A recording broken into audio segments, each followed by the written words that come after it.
Bonjour à tous, j'espère que vous allez bien. Je suis très contente de vous retrouver aujourd'hui avec un maquillage un peu minimaliste et c'est pour des raisons techniques, vous comprendrez tout de suite pourquoi.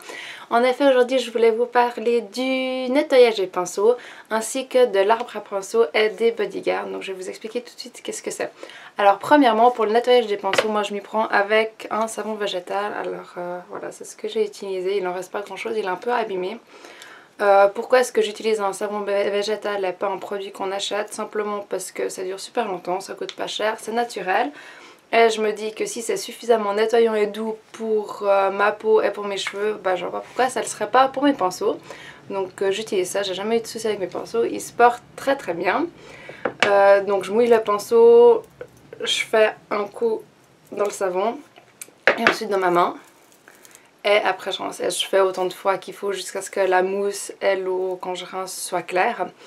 J'ai utilisé pour la première fois un arbre à pinceau ainsi que des bodyguards, donc je vais vous montrer ça tout de suite. Voilà, ça c'est l'arbre à pinceau.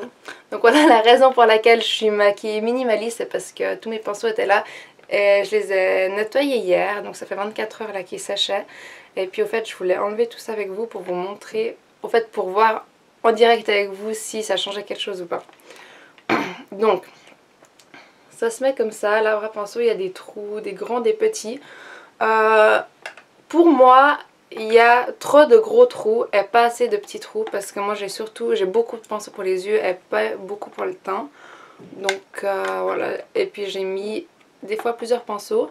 Aussi parce que les tout petits pinceaux comme ça, si je les mettais tout seul, bah en fait le trou il était encore trop grand et donc il tenait pas. Donc des fois j'étais obligée de mettre plusieurs et puis même j'avais de toute façon pas assez de place pour tous les mettre individuellement.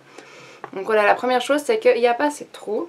Sinon pour les faire sécher je trouve ça super pratique parce que bah, moi je les ai séchés à plat donc c'est déjà pas idéal. Je les mettais sur un linge, après le linge était mouillé donc ça mettait 3000 ans à sécher.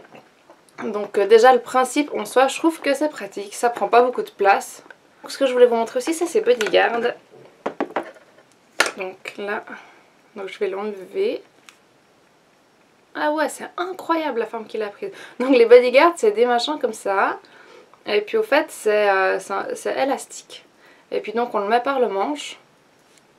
Donc quand le pinceau est mouillé, on le met par le manche comme ça. Attention à pas revenir en arrière parce que sinon ça casse les poils parce qu'il rentre dans les trous là. Et puis donc on le met sécher comme ça. Et donc en fait ça permet au pinceau de prendre la forme serrée. Parce que j'ai plusieurs de ces pinceaux, bah justement dans celui-là où il était tout serré quand je l'ai acheté. Puis à force de laver plusieurs fois, bah il s'est un peu écarté. Ouais alors ça super bien. Et puis alors on va regarder les autres. Donc ça c'est un de chez MAC que j'utilise pour le contouring, c'est un petit pinceau blush. Ouais alors lui il était rond, mais alors maintenant il est carrément plus du tout rond. Ah ouais alors il est devenu très plat. Mais bon je pense qu'en l'utilisant il va se réécarter un peu. Vous avez peut-être vu dans mon défi du lundi où je vous parlais de mes pinceaux que ces EcoTools je les ai x3 suivant les couleurs que j'utilise. Et donc là c'était 2 fois le même. Et puis donc je me suis dit bah celui-là je le lave juste comme ça sans rien. Et celui-là je mets le bodyguard pour voir au fait la différence que ça fait. Donc celui-là il a juste séché la tête à l'envers. Et voilà, et celui-là il a eu le bodyguard. Donc vous voyez quand même une nette différence. Hein. Et je peux... Ah ouais, bon. Donc là il s'est déjà un peu écarté. Mais... Ouais, je sens que celui-là il est plus ferme on va dire hein, que celui-là parce que les poils sont plus droits, je sais pas comment vous expliquer, je pense que vous comprenez là où je veux en venir. Barre minérale, donc celui-là il partait vraiment dans tous les sens, alors on va voir si ça l'a aidé. Alors comme ça il n'y a pas beaucoup de poils qui partent dans tous les sens. Ici. Donc je pense que ça aide vraiment à recentrer tout ça et finalement faire aussi que le pinceau soit un peu plus ferme. Première chose que je peux vous dire rien qu'en voyant ça, c'est que je suis super contente de ces bodyguards.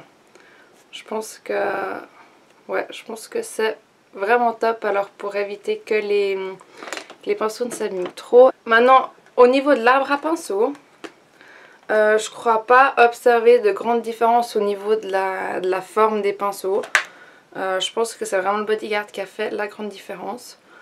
Par contre c'est super pratique parce que ça sèche quand même plus rapidement. Ils sont aérés, ils sont pas collés contre quelque chose. Et puis ça permet aussi de s'assurer que l'eau, si on les met comme ça ou comme ça, l'eau n'aille pas dans le manche et puis donc n'aille pas dans la colle qui permet de tenir les poils. Et donc je pense que ça assure quand même une durée de vie plus longue à vos pinceaux. Les Bodyguard, je les ai achetés sur le site Fashion Pupa. Si je me trompe pas, ils ont coûté dans les 9 francs pour 5 Bodyguard. Il y a, ça c'est donc des tout gros et des tout petits. Et voilà, j'en ai perdu en passage. Et des tout petits, donc suivant la taille du pinceau. 4, 5. Ah bah je vous dis qu'il y en a 5, puis en fait il y en a 6. 6, ouais, avec celui que j'ai perdu. Donc en fait il y en a 6. Ça coûte dans les 9 francs. Enfin c'est ce que j'ai payé en tout cas sur le site de Fashion Pupa. Alors je trouve que c'est super efficace. La seule chose que je me demande c'est si ça va rester élastique, si ça va, comment ça va devenir avec le temps, si ça va toujours continuer de bien serrer et donc si ça se garde longtemps ou pas.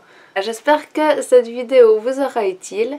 N'oubliez pas que vous pouvez bien sûr toujours vous abonner, me suivre sur Facebook, sur Instagram, sur Twitter, partout où ça vous fait plaisir. Et on se retrouve très bientôt pour une nouvelle vidéo. Ciao!